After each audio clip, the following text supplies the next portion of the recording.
சிறையடிக்க ஆசை சரியில்ல. நம்ம சீதா அவங்க அம்மாவ அழைச்சுக்கிட்டு அந்த டிராபிக் போலீஸ் வீட்டுக்கு போயிருந்தாங்க இல்லையா? அங்க நம்ம சீதாவ விழுந்து விழுந்து கவனிக்கிறாங்க அந்த குடும்பம். அப்பவே லைட்டா சீதாவோட அம்மாவுக்கு டவுட் வருது.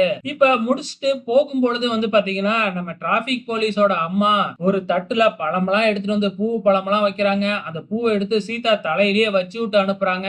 இதெல்லாம் பார்த்துட்டு நம்ம சீதாவோட அம்மா கன்ஃபார்மே பண்ணிடுறாங்க.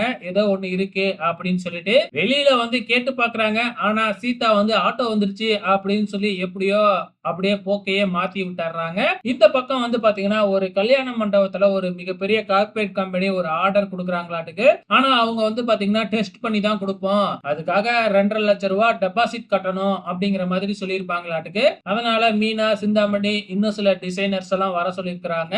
அவங்க கிட்டலாம் இந்த இன்ஃபர்மேஷன சொல்றாங்க. ஆனா சிந்தாமணி இருந்துகிட்டு, "நக்கலா இங்க யாரு 2,50,000 கட்டி பண்ண போறா? அதுவும் இவகிட்டலாம் 5 பைசா இருக்காது." அப்படின்னு நம்ம மீனாவ பார்த்து கிண்டல் அடிச்சுக்கிட்டு இருக்கிறாங்க.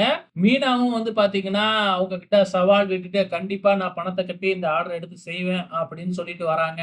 நேரா வீட்டுக்கு வந்து நம்ம முத்து கிட்ட இந்த விஷயத்த சொல்லுறாங்க. இந்த விஷயத்துல நமக்கு அப்பா இந்த கடைசி உதவுவாரு அப்படின்னு சொல்லிட்டு அப்பா கிட்ட பணம் கேட்போம் அப்படிங்கிற மாதிரி நேரா போய் அண்ணாமலை கிட்ட தான் முத்து பேசுறாங்க. ஆனா நம்ம விஜயா அங்க இருக்கிறாங்க. விஜயா சும்மா இருப்பாங்களா?